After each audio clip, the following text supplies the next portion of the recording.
G'day anglers, welcome back to another video. This one's a little bit different. I was just going to do a run through with spinnerbaiting. So Daiwa comes with two different kinds. There's the Asroc and the Steez Spinnerbait. Now the main differences between the two, the Asroc has a larger, more rounded head to it and Indiana blades on the back. The Steez is a lot more triangular in its head shape and it has a willow blade on the back. Now where you want to throw one and not the other is the Asroc ultimately is designed for slower speeds and for dirty water. Now what makes it effective in those conditions is the Indiana blade works at slower speeds and gives off a larger pulse than that of the Steez Spinnerbait. So if you're fishing cloudy, dirty water or darker skies, early mornings, things where light is less important but pulse is, you're going to want the Asroc.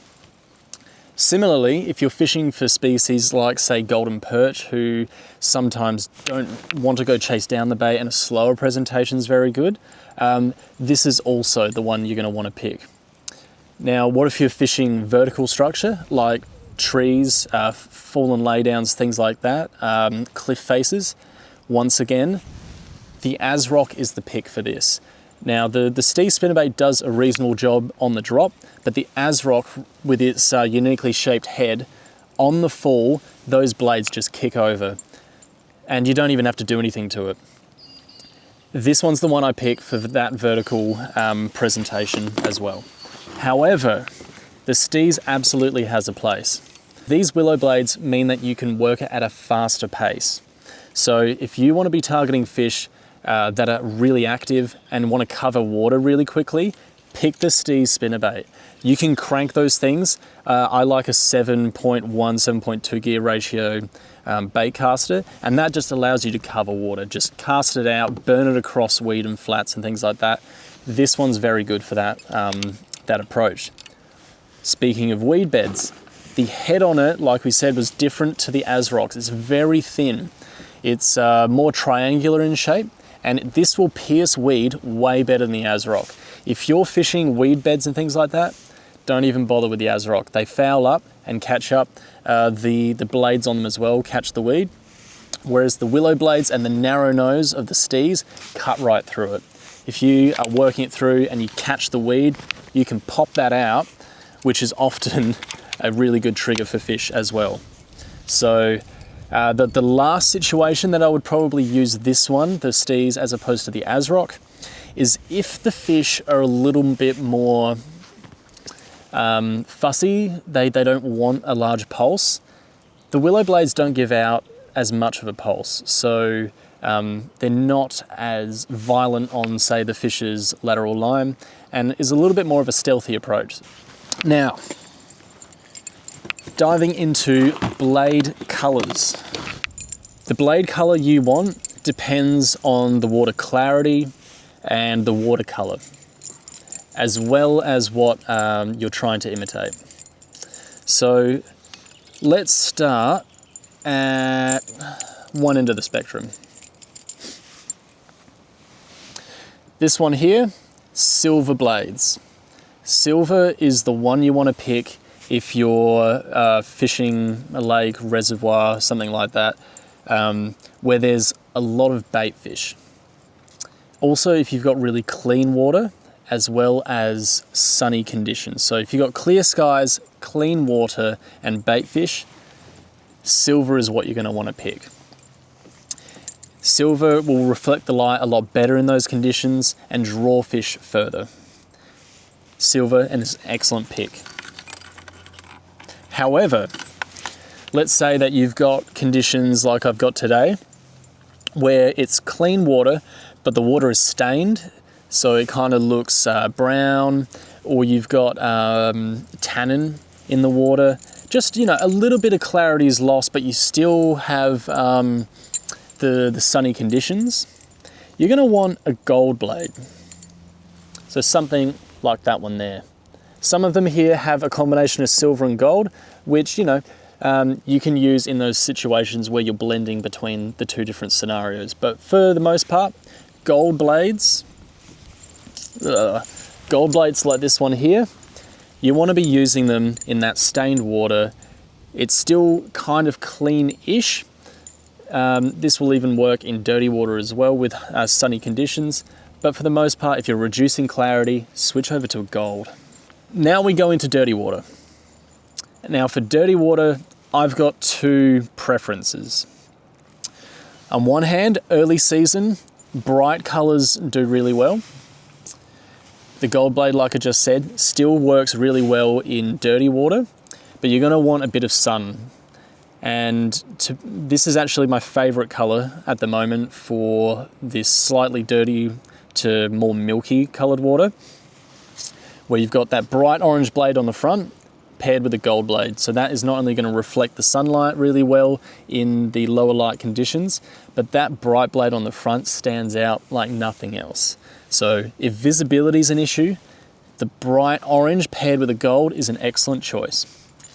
However, let's say you're fishing chocolate milk dirty water, or if you're fishing water when it's overcast and it's really dark and there's not a lot of sunlight, that's where I put away the gold and silver blades and instead go for this gunmetal grey to almost black blade instead. And you'll notice that in the Asroc range that they're usually paired with a black or a purple skirt. That's done for a reason. These dark colours give you a much better silhouette in dark conditions and dark water. So let's say you're fishing really early morning, really late at night, so low light, or it's overcast, or you've got dirty water, you're gonna wanna pick a black or the gunmetal blade, and particularly with the black or coloured skirt. In terms of colours for your spinnerbait skirts, we can really break it down into the same sort of watercolours again. So dirty water, like I said, bright colours or dark colours. I like orange in the Lower Murray where we fish because there's a lot of really sometimes chocolate milk water. Bright colours early season stand out really well. High sun reflects a lot of light, excellent choice. A close second is a white. Those two stand out really well in dirty water when you've got a lot of overhead sun. Like I said before, the blacks and the purples. I think I've got another one here. What's this? The monster color, I think. It's got a bit of black to it. The blacks and purples, they're the go-to for dirty water. Low light, dirty water, that's your choice. Don't think twice about it. The monster, you can tell compared to the purple one, is a little bit brighter with that green through it. This is probably more of a transitional color. This is my choice for dark skies, dirty water. Let's say you've got, like I've got today, with a bit of that stained water and you're wanting to still keep things relatively natural. The bright orange and the greens like that, something a little bit more subtle, they come into their own very well. Particularly if you've got green water. Green water reflects the green colors a lot better and the fish can see them a lot better too. So greens are excellent as a more natural presentation. But then if we move on to bait fish presentations in clean water, we then running into like the AUs or the whites. Excellent for bony brim is probably really what this is mimicking quite well. But then also the AU color is a phenomenal natural color. Just a little, so we've got the white down the bottom with a little bit of flecks of green and gold. This is an excellent bait fish color. And if you're wanting to have a very natural approach for the fish, these are probably the ones you're gonna start wanting to look for. Ever since I've switched to having a trailer on the spinnerbait every single time, my hookup rate is so much better. It's not very often that I get a hit that doesn't hook up, unless they're really being fussy and finicky in the day and they're just pulling the tail. This is the 3.2 Bait Junkie Minnow. This plastic fits these spinnerbaits perfectly. It gives off a little bit more pulse in the water. It gives the bait a little bit of body so the fish can hone in on it.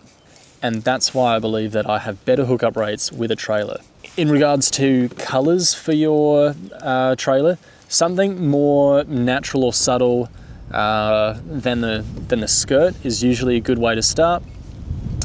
However, something with a little bit of body, like a black or a white. Black or white is usually my go-to, or a motor oil maybe.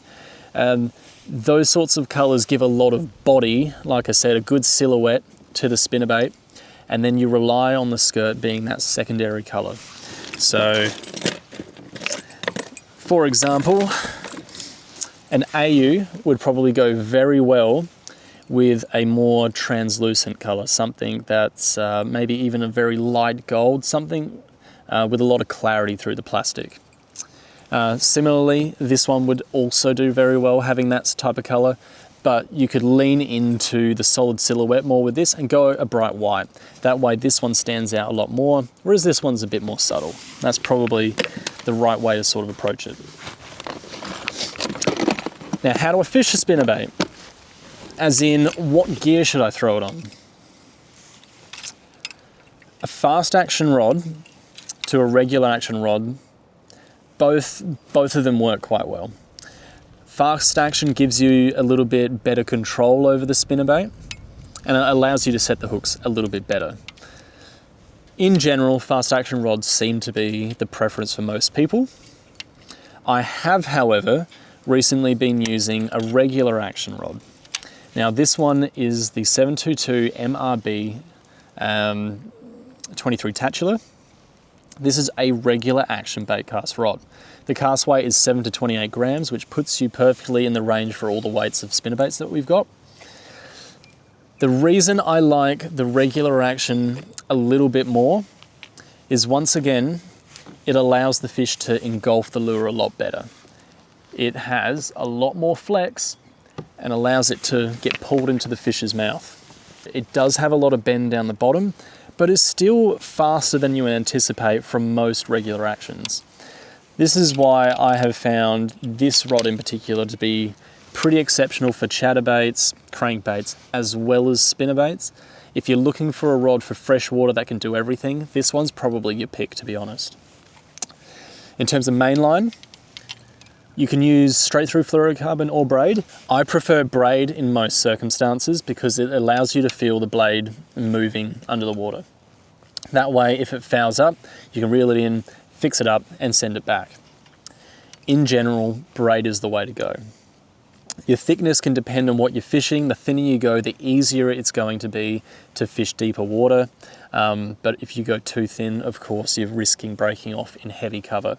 So when I'm fishing the lower Murray River, I usually fish a PE 1.5, maybe even a 2, because we've got a lot of limestone, which is very abrasive. However, out in the reservoirs, I have no problem fishing a lot lighter than that, say like a PE 1. But in general, a PE 1.5 to 2 is pretty appropriate. Straight through fluorocarbon, again, works rather well, especially with a fast action rod, to allow the fish to engulf that lure, but you do need a strike. You don't necessarily need to with braid, you absolutely have to with fluorocarbon. It also gives it a little bit more natural presentation. However, when you're fishing a spinnerbait, it's not usually the circumstances where we're too worried about the fish seeing the line. So ultimately, the main reason you'd be using this is to control the fish after they've bitten it, as well as having that initial strike allow the fish to engulf it a little bit better. Like I said, I prefer braid, but fluorocarbon does work rather well too. The only issue with going fluorocarbon with a willow blade like the one on the Steez is that you might not be able to feel it. You certainly won't be able to feel it kicking very well at deeper depths. What I've got on at the moment is 12 pound straight through. To wrap up spinnerbaits, storage. It's pretty important to be very organized with your spinnerbaits because unlike most other lures, these ones can tangle really easily in the box, which is why a dedicated box or sleeve for your spinnerbaits is pretty important. Now, what I've got here is one option. So if you go with a box, Daiwa does a medium deep D box. The medium deep has inserts for spinnerbaits. So if I place them all in here, it'll give you a bit of an idea of my layout.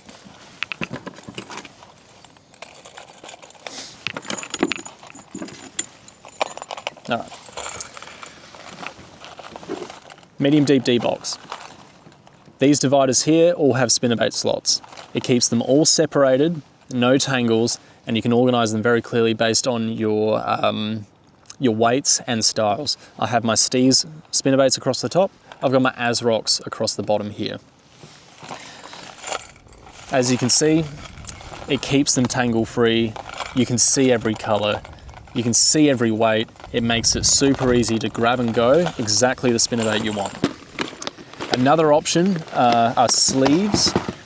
They're certainly better if you are wanting to prioritize space. If you don't mind them tangling up a little bit and not being super easy to grab, go a sleeve, a zippered sleeve, and it'll keep them all nice and flat. Traditional tackle boxes don't work very well. You will probably need to get one or the other. So sleeves are excellent if you're, say even on my kayak would probably be a really good situation to have it because they pack down a little bit smaller than this. However, I use this box to store my chatterbaits as well, as you can see across the front, which is why I much prefer the organization from this. This thing is killer. Now that wraps up pretty much everything about spinnerbaiting. Hopefully it gives you a little bit of an insight of what options there are, how to adapt them to your situation, and pretty much put more fish in the boat. I think the fish are going to be keen on spinnerbaits pretty damn soon. They are a more reaction style bait, so you're going to want more active fish. However, you can also use these throughout the year, in winter, sometimes when they're schooled up, focused on schools of bait fish. The spinnerbait works exceptionally well there. But regardless, I hope that gives you a bit of an idea of how you can apply the different Steez and Asroc spinnerbaits to your fishing to put more fish in the boat this season.